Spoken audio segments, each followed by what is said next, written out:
Welcome to Owl Have You Know, a podcast from Rice Business. This episode is part of our Flight Path series, where guests share their career journeys and stories of the Rice connections that got them where they are. That's what leading is, that's what managing is, and it feels messy and it's difficult, but that's why we study it so much and so carefully, and that's why great leaders say, I never stop learning, because there's so much to learn. You'll never be done. It's not something that you ever quite finish, but that's just a testament to how challenging it is. And so in those moments, you're exactly right. We usually tell students, we're working through this, we're making some decisions now, and we're in the process of trying to make the best decisions going forward. In his 6 years as dean, there have been no shortage of challenges, from Hurricane Harvey to a pandemic and a deep freeze. Rice Business Dean Peter Rodriguez not only led the school through them, but has even managed to foster some major growth milestones along the way. Today, he talks about the future of the business school, who are his mentors, and a new appointment that will give him a front row seat to what's happening in the economy. We are so pleased to have Dean Peter Rodriguez from Rice Business with us today on I'll Have You Know. Thank you so much for joining us. It is my pleasure, Christine. Thank you for having me. I feel special. Well, we're so glad to have you. We know that the past couple of years have been just unprecedented at Rice Business. As you're wrapping up this second year, we've seen COVID, the ups and downs. Just how are things going as you're wrapping up this year and getting ready for another graduation? They're going really well. I think in many ways we're seeing a return to normalcy. That means sort of both trying to prevent COVID from being a problem, but also trying to live with it. And that's got our optimism in a place where it hasn't been for a couple of years. I think 2 years of sort of being in a short-term thinking mindset has been difficult for many people, taxing. We've tried, adapted, learned, tried, adapted, learned. And now I think what we'd like to do is to be able to take some of that mind share and put it back on the longer term strategies and the relationships that we'd like to work harder on. So I think everybody's feeling quite good. The other side is the job market is looking good for most of our graduates. And that makes them feel really comforted too, that all of this work and all the struggle will pay off in a way that they hoped when they first joined the program. So it's a good time and we're in a good position. I was finishing up the executive program at the end of 2020. And so I think for me, one of the things that really impressed me was how quickly the school was able to pivot to online learning. And I forget what the number was of how many courses were moved remotely. And that just amazed me. It had to be something that the school obviously had never done before, but at the same time, it proved to me just the readiness of Rice Business to take on whatever may come their way. Well, thank you for saying that. It was an extraordinarily difficult time 2 years ago. You may recall that in February of 20, we had one of the first COVID cases in Houston on the Rice campus. We had a person in one of our buildings and they'd been exposed and diagnosed. And so within about 2 weeks, it became clear that we would have to change very quickly. And the president sent out a message, and I think within 48 hours in early March, late February maybe, we had our first online courses up. It was essential to do. It was strange. I think everybody thought, is this going to last? Is this an overreaction? We immediately began to think about the end of the year. And if you can remember all the challenges of thinking, well, gee, are we going to graduate in person? Are we going to get to take those final global field experience trips? If on the professor side, do I really have to teach this way? It was strange, but we worked together. We pulled a lot of late nights and long weekends and got it done. And so, interestingly, I think as soon as we had a handle on the problem and had clarity about how long we'd be in that space, people rallied, resources were put to the test quickly, but we got there. By the end of the semester, I think we had a reasonably smooth end, and we had an online graduation of type that was a nice bridge, I think, to the future when we could do it in person, but it was a tough time. I'm glad it's in the past. You've been dean since 2016, and I want to talk about some of the highlights at the business school in the time that you've been there, doubling enrollment, increasing faculty by 30%, introducing the first online degree at Rice, renovating McNair Hall, which I think some of that's still maybe going on, along with getting through Harvey and COVID. I mean, that's a lot in 6 years. Is there one thing in particular that really sticks out in your mind, maybe that you're the most proud of? That's a good question, a hard one to answer. You listed a lot of those. I'm most proud of the resilience of the organization to have managed all those adaptations in that period of time. I think when you look at it, Harvey was a great test and one I thought we passed really well. It evidenced how tight knit the community was. Then when we started to think about our possibilities, I've always said Rice had these great strategic foundations for a business school. We thought we could grow the faculty, grow our national significance. But it meant, of course, really stressing the organization, asking people to do a lot, launch new programs, address new markets, manage it all while delivering excellence, trying to do lots of things, build a bigger class, a more diverse class, a more successful class, and then growing the faculty, which is the foundation upon which most everything is built. That resilience and the ability to keep coming back and keep doing more was really a result of a great teamwork, a lot of good leadership, support at the university, support from the alums. That's what I'm proudest of. And then the freeze was sort of an interesting little twist. We had little events like that were big events, but in this grand scheme of things, it felt like, oh, that's not so bad. It was just one minor catastrophe. COVID was longer and has been more exhausting, but that's what gives me confidence. The ability of our teams to be resilient and continue to grow means our future's bright. I'm happy about that. Definitely another one that everyone endured. And I think one of the interesting things about leading through these, the students are actually getting some real-time learning, because that's what you're teaching in business school, is the ability to react to unplanned, unanticipated events and pivot. And how do you sort of pass that on to students? Like, this is how we handle it, and this is how you can learn from it.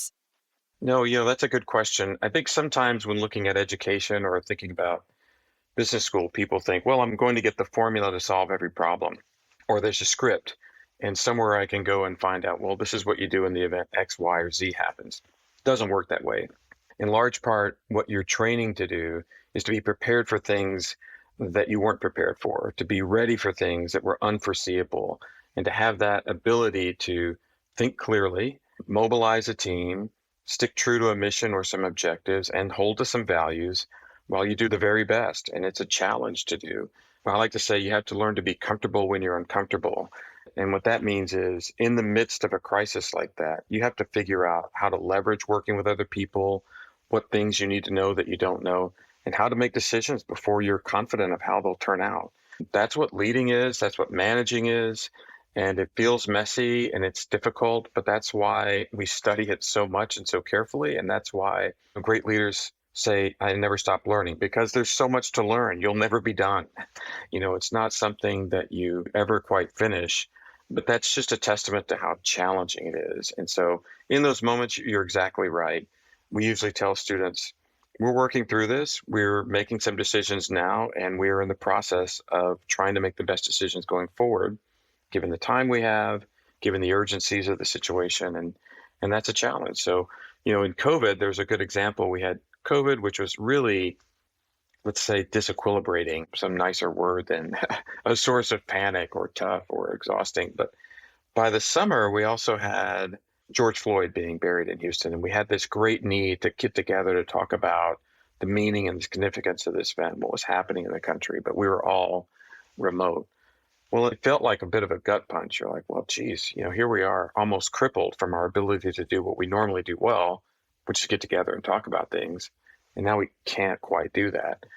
But you pivot again. And everybody was in that situation. And in many ways, every organization in the world had to figure out what we did. And that was a great moment for students to recognize, too, that's what I'm training for. That's what I'm being prepared for. And that's what this education is about. In talking about leadership, I know you've talked about maybe your style, your personality trait being more of an introvert. Can you talk a little bit about maybe the challenges of that, maybe how you found it to be a benefit? And I know Professor Brent Smith would be particularly interested in this, as we covered this in his coursework. Sure. Well, I'll give it a shot. I've taken all the same Myers-Briggs test and the Ocean test, and like everyone else, and they usually come out INTJ or on the board between I and E. I think the misunderstanding about introversion is that they think it's about, well, you don't like being around people, or you don't like being in crowds, or you're shy. I've never had that fear. I've never worry about speaking in front of large audiences or talking about what I like, and I enjoy all of our social gatherings a lot. My introversion is really just that I recharge when I'm by myself and studying or thinking about issues. That's when I feel the most sort of reawakened and alive. And that's how I get myself ready for things. I like to say, when I speak, I do my very best to not use any notes, which is terrifying. But I've found that if I'm prepared enough in advance, I feel better about what I do in that moment. But I have to sort of go away by myself a little bit and think, well, what do I really think about that subject? What do I really want to say? And that's rejuvenating for me. I like that part of what I do, and I like reading.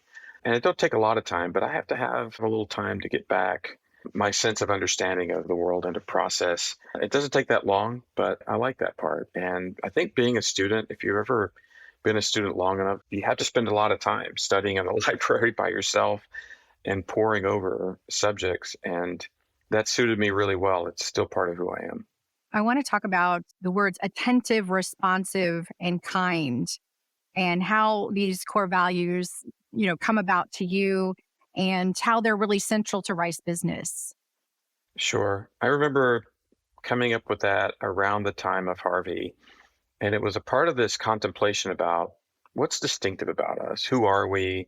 What do we really hold to? And when I got here, I had lots of discussions with people in the school, as alums, on the staff, on the faculty, and they loved the place.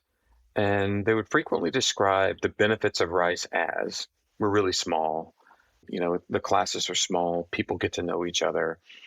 And I like that. It's certainly true. And people do recall that. They'll say, I felt known, I felt seen, etc. But I didn't think that it quite captured it all the ways that we wanted to. How do we treat each other? What does it mean? There are downsides to small too, which we'd hear from some prospective students. They'd say, well, maybe your network is small, or maybe you just haven't been as successful. After all, Harvard is huge in MBA space, etc. So really spending more time in the organization, I could tell what the benefits of small were, or what the benefits of the attitudes were. And it was that we had the luxury of being able to understand the student experience better than anyone else. We could really focus on them. We could work in groups that would speak to each other often enough, that work together enough, that they could understand and process, well, this is what's happening in real time. And then we could respond to it. We understood what was happening better than anyone else, and we could respond to that quickly and say, here's why, or here's what, and here's what we're going to do about this. Doesn't always mean you say yes, but it does mean you're responsive, because that's how you demonstrate value to someone, that they're respected, that they matter to you. And then there was the kindness, and that really is what came out during Harvey, which was that people just cared so deeply about each other, in part because of the attentiveness and responsiveness, that they could be really empathetic and generous with the resources we have. And Rice is fortunate to have great resources. So those came together. There was no pun intended about ARC being something you float upon in a flood, but ARK was a way to say, we have this in our community. Let's talk about it. Let's hold it as these three cherished values and the way that we treat each other. And we're going to be attentive, responsive, and kind at everything we do with every stakeholder that we have. And so it wasn't an invention of something we had to aspire to necessarily. It was an encapsulation of who we were and a way to focus that. So I can't remember when exactly it came to me, but when it finally came out, I thought those are the ones, ARK. And 3 is easy. Everybody can remember 3. And you've had the opportunity to actually be in the classroom teaching a few courses on leadership. I know Brene Brown has actually been one of your guest speakers. How important is it to bring those outside, thought leaders, experts in their field into the classroom and let students meet them firsthand, and also your experience in that classroom as well? Oh, it was fantastic and critically important, and we need to do it again. One of the biggest advantages I noticed about Rice was in the middle of this large city, a hugely commercial city, but city with lots of talent around it. I remember I came early in 2016, and I met so many business leaders running around the Rice external track or coming through campus. That never happened to me before. I was at a grade school at the University of Virginia, and I've been to lots of schools around the country, and they're not in the middle of a city that way. And so they don't have the level of talent around them, the level of leadership. So bringing them from the city into Rice is a huge advantage. And there's nothing quite like it. I think oftentimes we think, well, this is just a leader talking about war stories and how valuable is that. That sometimes happens, but almost never when it's set up in the right way. Those leaders come in and they make an impression upon you. They get your attention, they get your focus, and they can tell you about the lived experiences of doing what it is we train to do. And that's the complement to what happens academically in the classroom. Professors, and being one, I'm really fond of them and I like what we do, but there's a limit to how much we can contribute. Those leaders can contribute something essential that almost no one else can. And I think the students get enormous value about it. Brenny coming in, a local star, someone who thought critically about leadership, who had a voice or had a vision, made a huge impact on our students. But we also had Jim Hackett and Jason Few and civic leaders around the city come in and talk about how they managed and how they dealt with large organizations, whether they were not-for-profits or, publicly traded. And that's extremely valuable. And I know students loved it, and rightly so. I do too. I can speak for myself. I loved the guest speakers and just getting some insight, from different industries and kind of getting into the mind of that leader and seeing where they're coming from. And that kind of brings me to my next question. In looking over your bio, you've described yourself as having a tinkerer's mindset. Maybe you would have been an engineer if you wouldn't have chosen economics. What is a tinkerer's mindset? Can you kind of tell us about that? I think it's someone who wants to solve problems, who feels like, I think I can do something about that. And so a tinkerer is also someone willing to experiment at the margin and try things. I like that.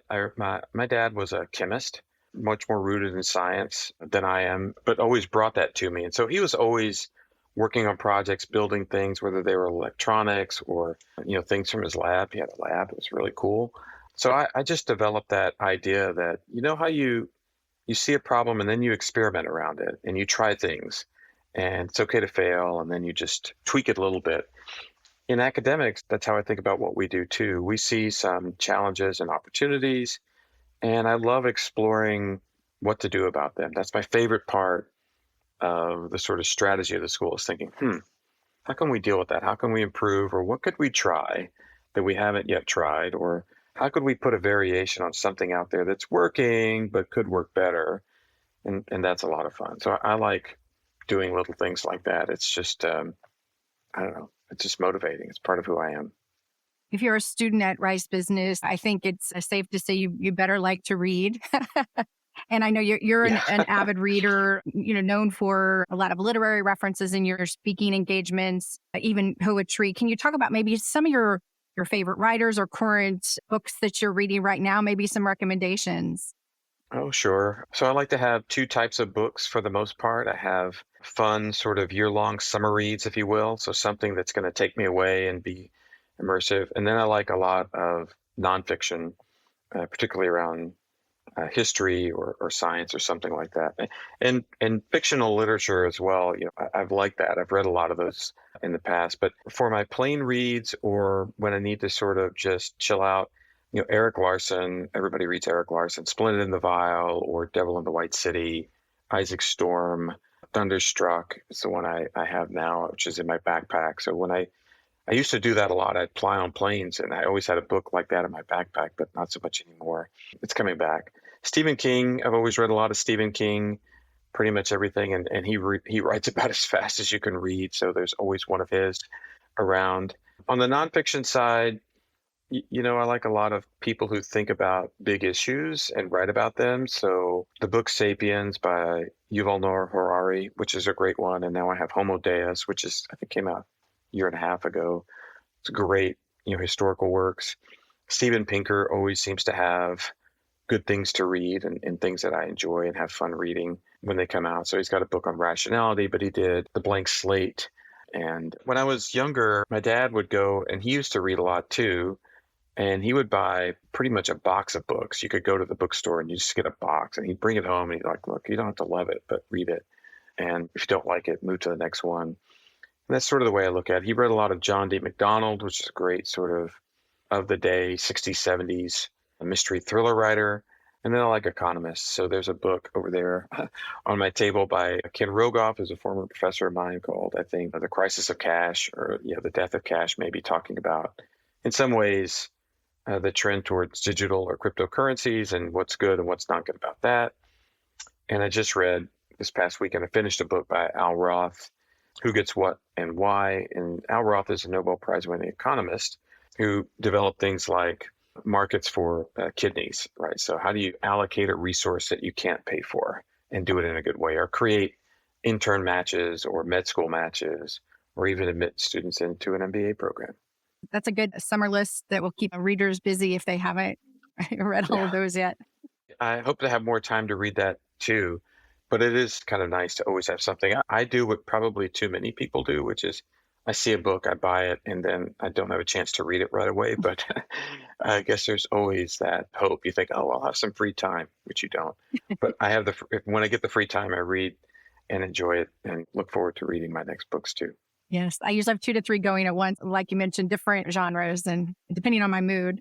Yeah, I learned to quit reading more when I don't like a book. I used to worry about that or feel like, oh, what a waste. But you think, well, the next one is going to be good and I'll enjoy that. And it's usually true. So yeah, it's a lot of fun. I wish I had more time for it, but I don't. You were recently appointed to the Houston Fed Board. Can you tell us first a little bit about what that is, what role you will play, and why that's good for Rice Business and the university? Sure. Well, the Federal Reserve System has 12 regional banks. As the nation's central bank, this is how they manage monetary policy and a host of regulations that go along with that for financial institutions.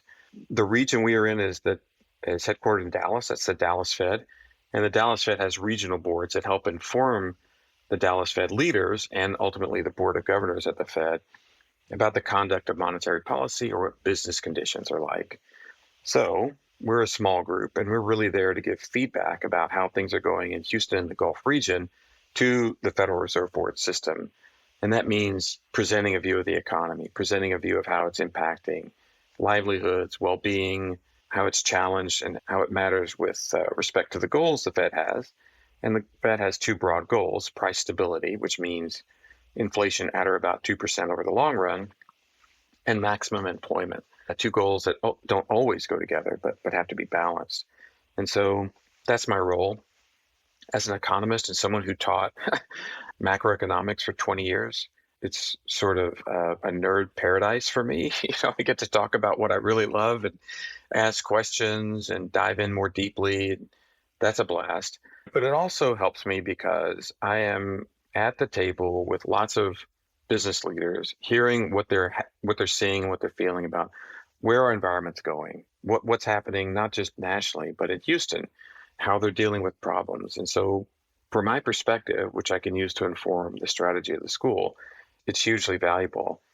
Conversely, I also get the chance to tell them a little bit about what's happening in higher education at a school like Rice and how we think about our mission and how it's relating to the opportunities out there. So that's been a ton of fun. In fact, later this week, I'm going to go up to Dallas for a Fed meeting, and I'm sure it'll be an exciting one. There's lots happening in the economy right now, trying to wrestle with inflation and worried about what's happening in the world with supply chains and the war in Ukraine. It's fascinating, but it feels great to be able to play a small part in national policy that way.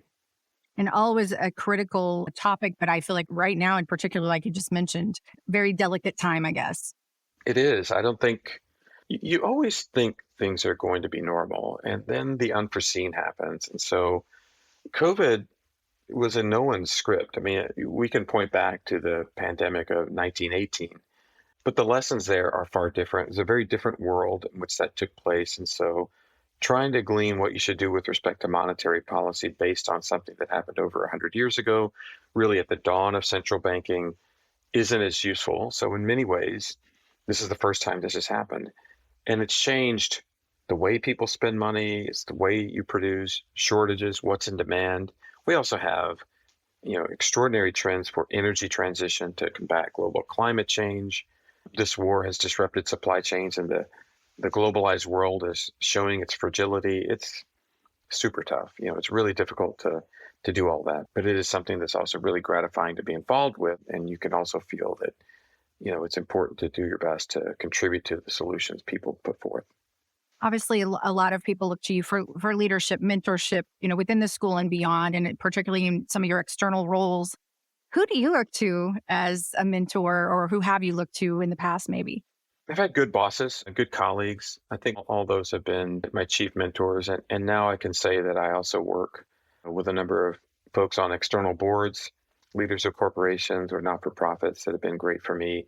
But in the university setting, whether it's a provost or a president, I've always had people that I could look to and who could understand where I was and what I needed to do to progress. It's difficult to self-assess always. It's important to have someone who can be a sounding board or a colleague who can give you the nudge here or there. And usually people have done it with a couple of good questions. It's useful. It's funny how simple the best advice can be. But I remember having a president of the university say, well, what are you really trying to achieve? Could you break it down to 1, 2, 3? And if you can really order those things, tie those back to what you're doing and how you're spending your time. And a lot of that effort, which is obvious, you think, oh, of course, that's what I should do, is about understanding, why am I having this challenge I'm having now? What is my emotional, state relative to what I want to do? So if you're frustrated or if you feel like, I don't know exactly which path to take, is it left? Is it left and then a right? Is it some variation of that? It usually goes back to reflecting on, what you really intend, what is most important, and having the courage to make some choices that may be uncomfortable. But that's always been the case. And it's important to have relationships, because without a relationship, it's hard to have a mentor. It's not just someone who's an expert giving you advice, it's someone you trust and someone who has an interest in you, and vice versa. So spending time with people, getting to know them, offering it back. I think the whole idea of great mentorship is that you don't just have a one-way conversation, they're two-way. And that's been my experience. So usually it's very close to me in the workplace, but increasingly it's outside too. As a leader, you have followers, and you actually have literal followers on social media. You're very active on social media. Can you talk a little bit about the importance and kind of where you see your role and how you use that tool in your role? It's evolved, I guess, like all of us, but certainly like not all of us, but like all the people my age. When social media came about, I don't think anyone quite knew what to do or what it would mean, and that meaning has changed. The first thing I liked about it is probably still my favorite thing, and that was that I could extend relationships with my students for a long time.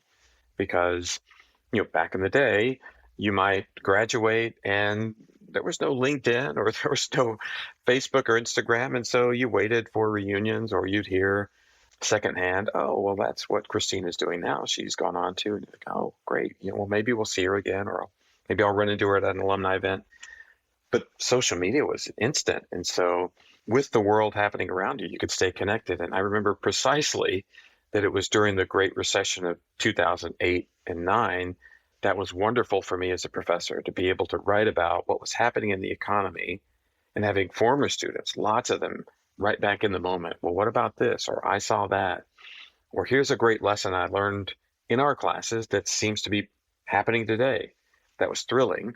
And then I sort of morphed that a little bit into this. Well, it's great to give people a view, not just of what I think, but of the institution itself, because people like to be connected. And there's always a dose or a dash of your personal life, just who am I, what do I do? And so that balance comes back into play. But it's meant maintaining relationships that have been valuable for me, but also connecting students and alums back to the school. I think people like that. I think there's a sense now that some first person view of what's happening in the moment is fun. It's gratifying. If you had a positive experience at the school, people retain an interest. That's a special thing about universities, is that you finish your degree, but it's not a transaction that really finishes. You still feel connected. You still have an interest, and you still care about what happens. I think that's how valuable those experiences are, that it carries over. And social media is a way to maintain that. I do less than I did. I think there was always this, okay, where's the boundary? I don't want people to, I don't think people are interested in what I'm having for dessert, but do they want to see this change in the building or the business plan competition, or do they want to notice some moment that is a nice moment that they might recall or remember as something similar to what they had? Sure. I think that's a blast. And so it's fun. And I like it. It is also the case that there are alums that I haven't seen in a decade, but we have regular conversations on social media. And that's really cool. Yes, yes. And I think keeping cohorts connected, it's been critical. And I think of just the information that's been passed on and shared and references, networking that's happened that would not have happened if it weren't for social media, even among the different programs. Oh, yeah. I think that's right. And I think that's the other thing is that people are curious. Well, what is happening and how did that happen? And who's doing what? That's meant a great deal for us.